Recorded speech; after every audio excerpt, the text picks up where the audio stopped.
Magandang tanghali po mga Uragon. Sa ngayon nandito po ako sa Makati, Jupiter Street. Kumain ako dito sa mga tindahan ng Turo-Toro. Ayan po siya. Yan po yung mga tindahan ng Turo-Toro. Masarap naman ang pagkain.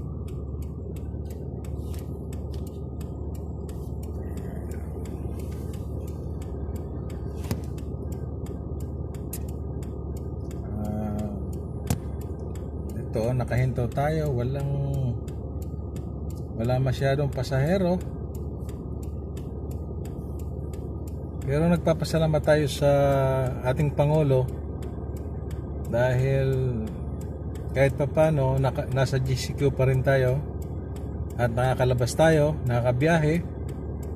Hindi katulad sa Cebu na binalik sa ECQ, kaya mahirap ang buhay. Kaya sana yung mga taga Cebu sumunod sa alituntunin ng gobyerno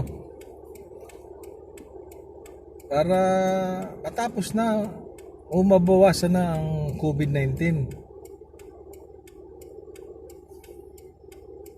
Dito sa Metro Manila marami din, kaso lang siyempre iniisip ng Pangulo yung ekonomiya ng bansa.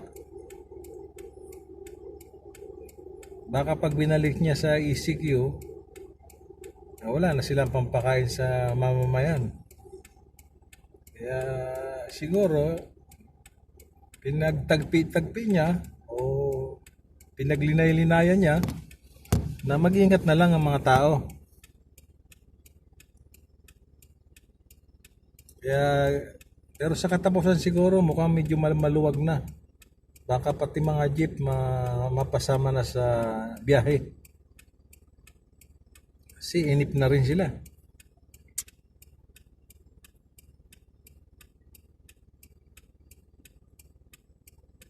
So, kumusta mga kabayan ko sa Bicol?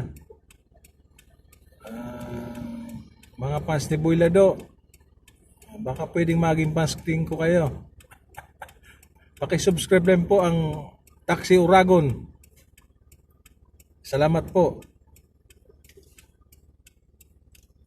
So ngayon, tanghali na, lumabas ako ng 6 AM. Bibilangin ko kung magkano pa lang ang pera ko. Tingnan natin kung kikita ba tayo ngayon. Hirap ang buhay. Okay lang. So, 1.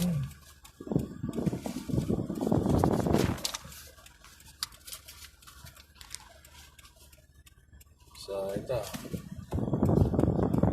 Hindi natin makita.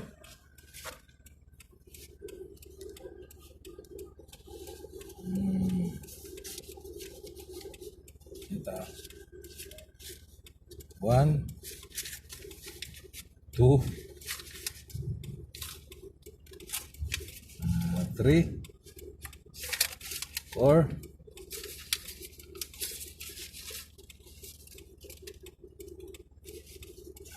5,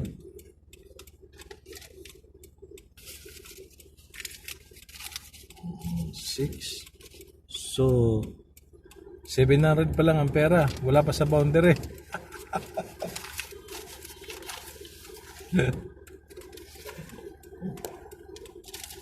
So ganun ang sistema ngayon. Dapat pag mga ganito, dapat boundary ka na. So siyempre naintindihan naman natin, okay lang.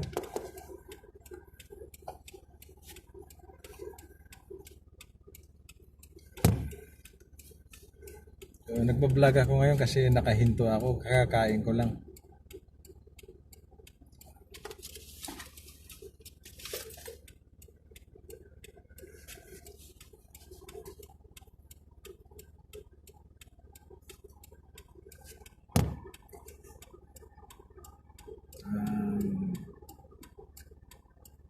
mag magko-comment lang po ako kay FLM kasi isa po ako niyang tagahanga, pero silent tagahanga po ako niya.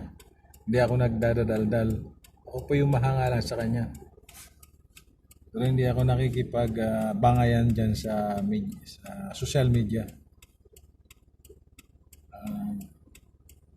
Nagpapasalamat tayo na nalipat na siya sa Manila City Jail. Kasi kung nung nasa MBI daw siya, hindi pinapapasok yung mga pagkaing dala ng kanyang sekretarya. Kaya nakakalungkot na dapat sana totoo yung mga ikinaso sa kanya. Kung hindi naman, sana mabalikan ng NBI.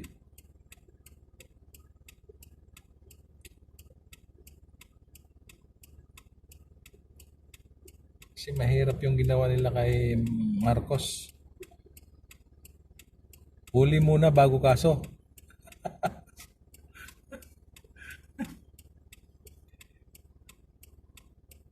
Di ba? Ang hirap, no? Hinuli muna, saka kinasuhan.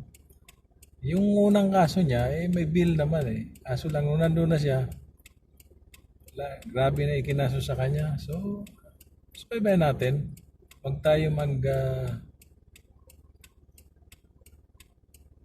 huwag tayong padadala sa mga bali-balita.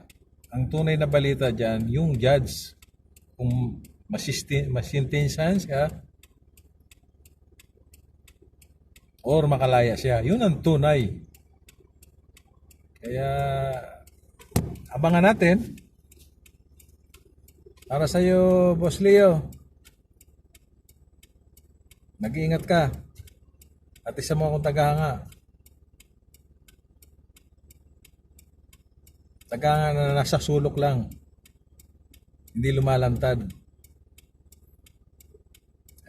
Simpleng tao lang po tayo, isang taxi driver lang po tayo, kaya